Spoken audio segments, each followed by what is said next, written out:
19h. Yarana, merci de nous rester fidèles. Voici les titres de cette édition. Faut-il s'inquiéter du variant Eris qui sévit dans l'Hexagone? Non, répond la direction de la santé, mais elle préconise le rappel de vaccination pour les personnes à risque.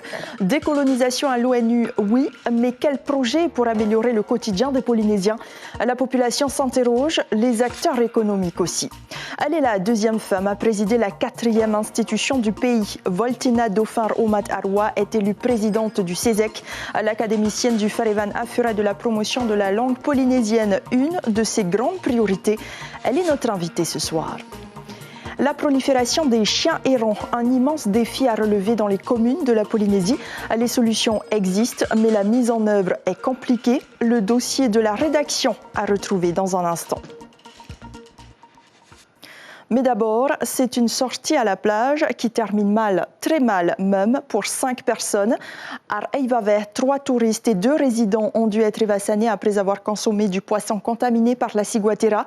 Le CASA a été dépêché sur place pour les transporter en urgence. Ils sont désormais hospitalisés au CHPF. On écoute la 4e adjointe au maire. Elle répond à Pierre-Emmanuel Garou. Les pompiers de l'île ont été alertés vers 15 heures passées et suite à cela, ils sont partis vers le village de Veiro pour récupérer une personne qui était intoxiquée à la ciguatera et ils les ont emmenés vers l'infirmerie. Mais ensuite, ils ont eu encore un autre appel et qu'il y avait encore d'autres personnes qui étaient intoxiquées. Alors, c'est 5 personnes et il y a 3 touristes et 2 résidents de l'île et ces touristes étaient à la pension des 2 résidents et apparemment ils ont mangé le même poisson en déjeuner. Alors ce poisson-là, on appelle chez nous le O-E-O. Quels étaient les symptômes? Alors il y en avait certains qui vomissaient, qui avaient froid et ils étaient allongés. Et il y en avait 2 qui arrivaient à s'asseoir mais qui avaient la tête qui tournait à chaque fois qu'ils se levaient.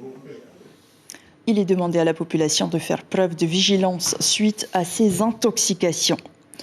23e décès sur les routes. Aujourd'hui, aux alentours de 15 heures, un homme âgé de 66 ans roulait à vélo avant d'être percuté par une moto au moment où il tournait à gauche pour rejoindre la voie inverse. Le sexagénaire n'a malheureusement pas survécu malgré l'intervention des secours. On le croyait derrière nous et pourtant le Covid-19 fait de nouveau parler de lui. Eris, ce sous-variant d'Omicron au nom d'une divinité grecque, touche des milliers de Français. Mais pour l'heure, pas de panique. Aucun cas n'a pour l'heure été déclaré en Polynésie. Les personnes à risque devraient toutefois songer à effectuer leur rappel de vaccin. Chiquita Teiva, David Chong. Le variant Eris est désormais majoritaire en France. Son introduction en Polynésie est inévitable avec l'arrivée en masse des touristes. Que ce soit du variant ou de la vaccination, les Polynésiens semblent ne plus vouloir en entendre parler, excepté les touristes. Nous, on a toujours été vaccinés, donc on se protège et puis on protège les autres. Ça n'empêche pas d'avoir le Covid, mais ça permet de l'avoir moins fort, quoi, surtout. Il y a plein de personnes âgées, ils sont décédés avec les Covid, là. Et je crois que ça marche pas. Tout ça, ça veut dire qu'il y a des sous derrière tout ça. L'Organisation mondiale de la santé a inscrit Eris sur la liste des variants à surveiller. Mais les formes graves sont très rares. Il n'y a donc pas lieu de s'inquiéter. C'est un variant qui donne des symptômes relativement bénins pour la majorité de la population quand on l'attrape. Néanmoins, comme d'habitude, les personnes fragiles peuvent être plus gravement atteintes par ce variant-là, malgré tout.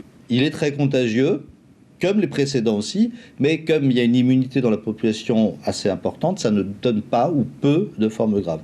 Aujourd'hui, ici en Polynésie, on n'a pas encore repéré ce variant Eris, mais parce qu'on a très peu de cas et qu'on ne peut pas tous les analyser en temps réel. Cette année, la Covid a fait un mort et 8 personnes sont décédées de la grippe. Une campagne de vaccination anti-Covid lancée le 23 octobre en parallèle avec la vaccination contre la grippe vise justement les personnes à risque. En Polynésie, on peut avoir pour la grippe, par exemple, 2 vagues par an. Le Covid, là, on voit bien qu'on peut avoir on aura peut-être 2-3 vagues par an. Et comme à chaque fois, c'est un nouveau virus, il faut théoriquement essayer de réactiver l'immunité avec un vaccin le plus adapté possible. La direction de la santé confirme avoir 10 000 doses. Les pharmacies agréées seront mises à contribution. Si je veux me faire vacciner, d'accord, je peux, donc pour le Covid, me présenter dans des pharmacies agréées. Et on remercie les pharmacies qui ont bien voulu jouer le jeu. Il y en a une dizaine environ. Bien. Ces pharmacies donc, sont d'accord aussi pour faire le geste de vaccination elles-mêmes. Outre les pharmacies, les patients peuvent aussi se présenter dans un dispensaire, un centre médical ou alors une infirmerie pour prendre un rendez-vous. Et la campagne de vaccination qui s'ouvrira le 23 octobre va durer jusqu'au mois d'avril. Il y a eu le bilan des 100 jours, il y a eu le discours d'ouverture de la session budgétaire et même une rencontre en tête-à-tête avec le chef de l'État. Des rendez-vous qui ont à chaque fois généré beaucoup d'espoir. Le voyage du président indépendantiste et d'une délégation de 41 personnes à l'ONU à New York ne surprend pas vraiment. Mais une question est sur toutes les lèvres. À quand les premières mesures fortes du gouvernement Broderson pour la Polynésie? Les détails avec Sibel Pichard et Rowan Potourou. Le drapeau du parti indépendantiste fièrement exposé devant le bâtiment des Nations Unies, cet horticulteur de Raiatea, présent pour la 7e année consécutive à la foire agricole, estime que la priorité n'est pas là. C'est pas que je suis contre, mais il y a le peuple qui souffre en ce moment. C'est le problème qu'on doit régler avant d'aller à l'ONU. Même son de cloche chez cet éleveur dans le métier depuis 15 ans. Pour lui, les belles paroles doivent céder leur place à des actions positives pour le pays. Ici, il y a du boulot. Le coût de la vie, on n'a pas de nouvelles. La population est toujours en train de souffrir de la flambée des prix, quoi. Et ça se voit aussi ici à la foire parce que nous, les clients, ils se plaignent des prix qu'on a, mais nous, on n'a pas le choix. Voir le quotidien s'améliorer, ces jeunes parents l'espèrent plus que tout. Mais ils font toujours confiance à l'équipe en place. C'est important quand même, mais on les laisse faire. On va voir comment ça se passe et comment eux, ils arrivent à changer les choses pour nous tous, quoi. Vous attendez aussi du changement au niveau local? Oui, quand même. Oui. C'est quand même difficile les fins de mois, même quand tu as un salaire, de pouvoir payer tout ce qu'il faut, les factures et tout ça. Bon, on espère que ça va changer avec eux. Moins de 6 mois après l'élection du président Broderson, les représentants de la société civile trouvent ce voyage à New York cohérent avec la ligne du Parti Bleu Ciel. Mais ils restent dans l'expectative. Nous, au niveau du secteur associatif de la jeunesse et l'éducation populaire, on reste quand même sur de grandes attentes.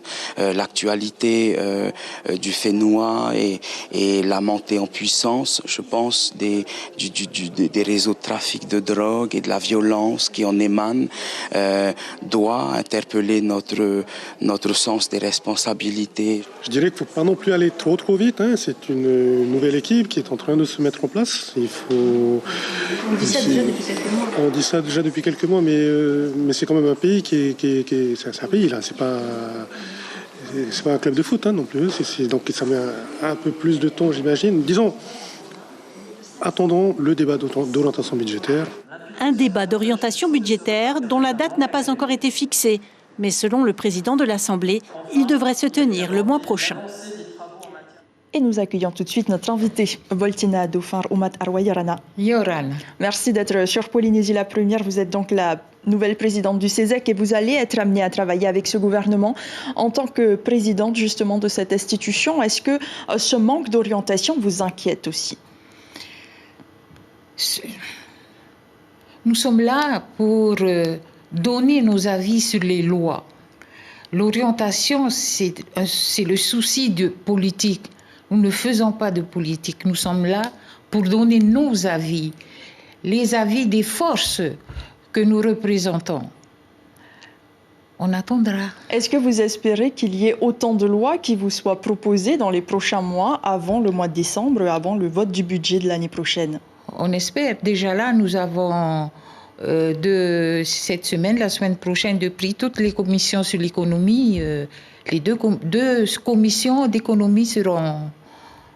Et ce sont des textes proposés par le gouvernement ou ce sont les travaux du CESEC? Des travaux du CESEC qui sont allés au gouvernement et qui reviennent. Le coût de la vie, c'est réellement la préoccupation majeure de la population, on l'a entendu, et des acteurs économiques du pays.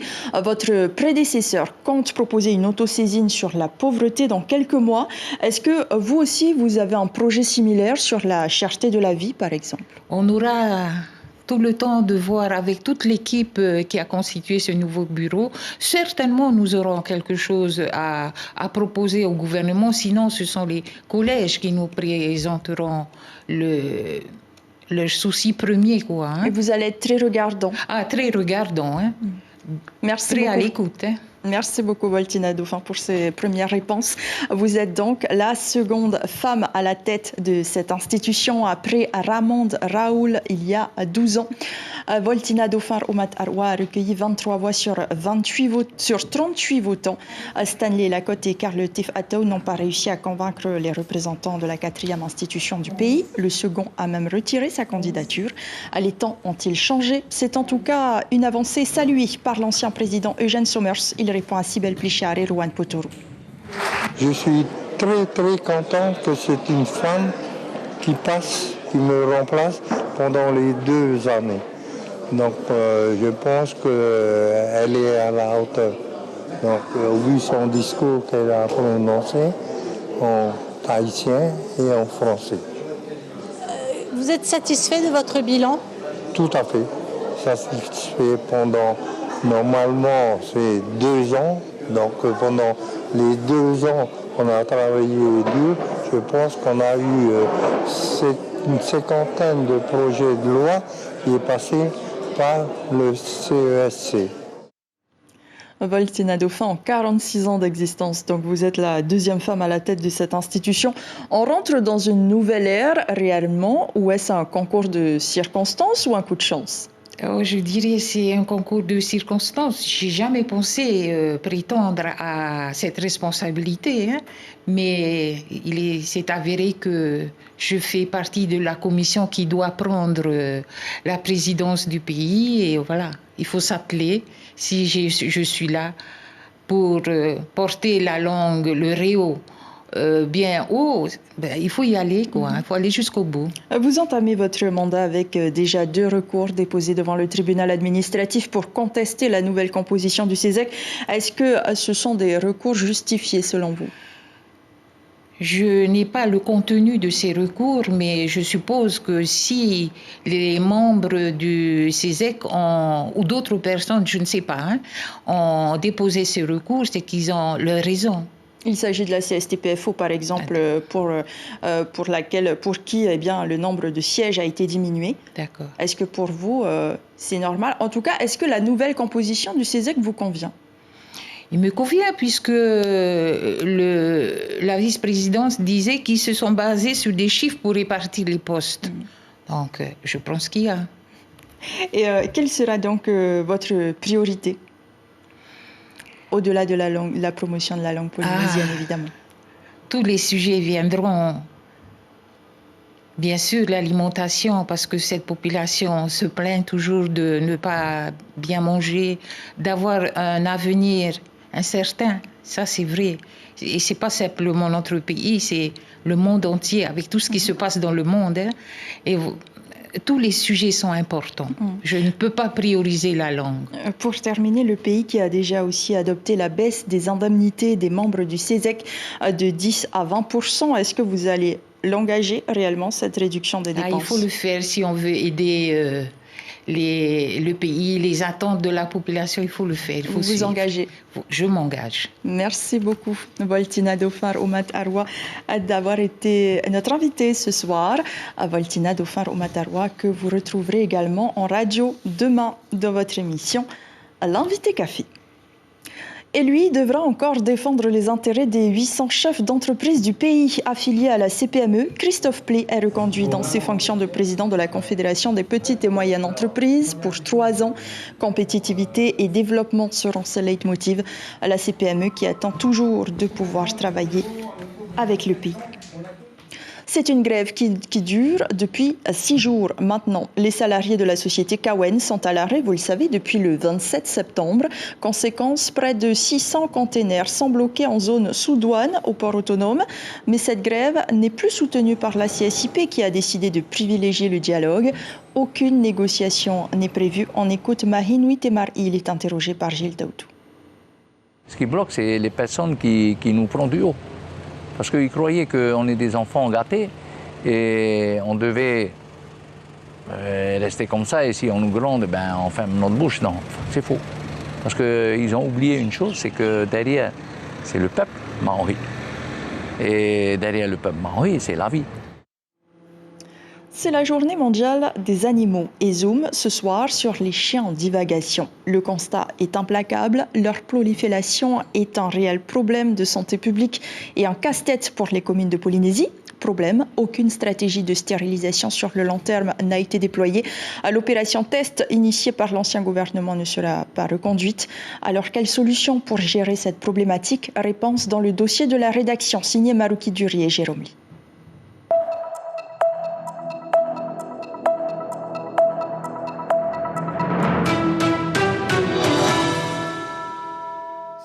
Responsabilisation des propriétaires et stérilisation sont les maîtres mots pour une lutte efficace contre la problématique des chiens errants. En Polynésie, il y en a plusieurs centaines et dans ces cas-là, rien n'empêche la prolifération canine. Sylvia, présidente d'association Désespère, elle nourrit et recueille plusieurs dizaines de chiens depuis plus de 30 ans. Pour elle, le problème ne fait que s'amplifier à cause de l'inaction des pouvoirs publics. Ce qui marche, c'est des campagnes de stérilisation massives et aidées. Parce que vous savez bien qu'un chien, au bout de 4 ans, qui se reproduit, un couple de chiens, c'est 4000 chiens au bout de 3 ans. Conséquence de cette prolifération canine hors de contrôle, les euthanasies. Chez ce vétérinaire, c'est devenu le quotidien, bien malgré lui. Dans ce congélateur sont stockés une trentaine de cadavres d'animaux dans l'attente d'une incinération. Le professionnel et les associations ne savent plus quoi faire pour être entendus. Nous, le produit n'est pas gratuit. Le coût humain et émotionnel n'est pas gratuit. Parce que, je peux vous dire que quand tu arrives le matin et qu'on te dit bonjour Florent, ça va? T'as 15 chiens euthanasiés. Super le début de journée. On ne laisse pas paraître le mal que ça nous fait. Et ça nous fait du mal de piquer des chiots, surtout à cet âge-là. Alors le recueil des chiots les plus robustes et leur adoption peuvent être une alternative. Mais cela représente un tout petit coup de pouce. La meilleure solution reste la stérilisation. Il faut compter 30 000 francs pour une femelle. Mais quid de la stérilisation des animaux en divagation ou abandonnés? Des campagnes de stérilisation massive, oui, qui s'adressent aux animaux, on vient de le dire, avec des maîtres, mais aussi aux animaux sans maître, qui sont considérés comme étant sur le territoire d'une commune, d'une municipalité ou même au nom des associations, puisqu'on les connaît tous. Donc ça permettrait de les recenser, d'endiguer cette prolifération et cette surpopulation animale. La plaie des chiens errants reste donc béante tant que l'inaction politique persiste. Les communes ont une responsabilité dans ce dossier. C'est pourquoi Punaoya et Paea ont décidé d'agir en ouvrant le SIGFA, le syndicat intercommunal pour la gestion de la fourrière animale. Ici, les chiens capturés sont proposés à l'adoption. Mais si personne ne se manifeste, au bout de 3 semaines, ils sont euthanasiés. Le responsable de la structure espère une nouvelle dynamique dans la gestion du problème. Une campagne de stérilisation, en fait, elle doit être systématique et elle doit être faite dans tous les quartiers et pas uniquement en fait, de façon ponctuelle. Sinon, ça ne sert à rien. Et si on revient à bien gérer nos chiens au sein de nos foyers, on n'aurait pas de travail derrière. Pour l'instant, les campagnes massives de stérilisation sont ponctuelles et proposées de façon éparse par une poignée de communes comme Bora Bora ou Moorea. La dizaine d'associations de protection des animaux au Whenua se sont délaissées. Bref, rien de nouveau sous les cocotiers. Près de 2200 élèves courent pour leur santé. Le traditionnel cross du collège et du lycée Lamennais a également permis de sensibiliser les élèves sur les risques du cancer. Le sport, c'est un état d'esprit et une hygiène de vie. C'était le message véhiculé par le corps enseignant. On écoute ces réactions recueillies par David Chang. C'était dur en même temps. Ah ouais? Oui, c'est bien passé. Ah ouais? Oui. C'était quoi ton objectif là? D'avancer et essayer de ne pas mâcher. Pour nous, l'important, c'est de montrer aux élèves qu'ils doivent bouger avec régularité, qu'il faut éviter la sédentarité. Et puis, il y a aussi différents stands sur éviter de manger trop de sucre. Voilà, donc il y a tout un projet autour. C'est pas simplement courir, c'est surtout du sport et de la santé. Enfin, nous allons prendre le large, direction Takoume. Sur cet atoll situé à 700 km de Tahiti, vivent un peu plus de 50 habitants. Un village quasi autonome où règne quiétude et sérénité. Lorenzo Marama et Ivaribé nous embarquent dans leur voyage.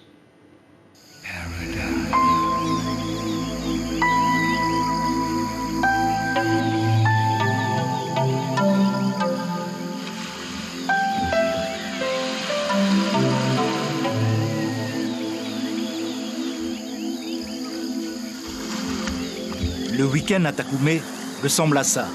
La population composée d'une cinquantaine de personnes se donne rendez-vous à Karohamea, un îlot situé à l'extrême nord de l'atoll. Ici, chaque activité se fait en communauté. La pêche, la cuisine, la préparation des fours. Hommes, femmes et même les enfants sont mis à contribution pour l'élaboration du repas. Ce matin, on a prévu, nous ici déjà, de préparer le mât juste après la cérémonie. Il y a l'équipe qui est en train de... On a le coco, râper le coco pour faire le lait de coco. Ici, on est en train de préparer le ahima, le feu traditionnel pour pouvoir cuire le poisson et le pain. Ça sera cuit dessus. À côté, il y a les enfants qui sont en train d'amasser les bouts de coco, les niaux pour approcher justement pour le feu. Et aussi, il y a une équipe qui est partie pour chercher le poisson pour une cuisson particulière au Tuamotu, spécialement à Takoume. La gastronomie Paumotu est basée essentiellement sur les différentes façons de préparer le pain coco et sa cuisson à même le sol. La grande variété des poissons du lagon complète cet art culinaire qui n'a rien à envier aux viandes ou poulets grillés consommés régulièrement à Tahiti. Tout d'abord, on met les palmes de cocotier, nous plaçons ensuite au-dessus le poisson que l'on recouvre encore de palmes de cocotier. Et ensuite on met le feu. La cuisson intervient lorsque toutes les feuilles sont brûlées. Après 15 minutes de cuisson, les poissons sont nettoyés à l'eau de mer et prêts à être consommés.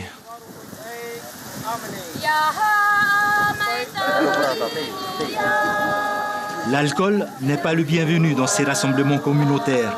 Les appareils de musique déversant des décibels à faire exploser les tympans sont aussi bannis, car ils ne privilégient pas les échanges, les discussions et le respect, véritable fondement de la vie communautaire à Takoume. Une belle évasion. Takoume, c'est donc l'escale que nous propose Lorenzo Marama de votre émission Manatomu, juste après ce journal. Et c'est la fin de cette édition. Voici l'une des informations phares développées ce mercredi. C'est le variant du Covid le plus répandu dans l'Hexagone, le variant Eris, un descendant d'Omicron. Il n'a pas encore débarqué en Polynésie selon le bureau de veille sanitaire, mais ce sera certainement inévitable. S'il est très contagieux, il est bénin. L'agence de régulation de veille sanitaire recommande toutefois aux personnes fragiles de se faire vacciner. À la une de votre quotidien Tahiti Info, demain, ce titre, les pêcheurs côtiers sous étroite surveillance. Retrouvez donc votre émission Manatomu. On reste sur l'eau, toujours ce soir avec Bleu Océan et enfin votre magazine Patitifa. C'est la fin de ce journal. Merci de rester fidèle à votre chaîne publique. Très belle nuit et à demain.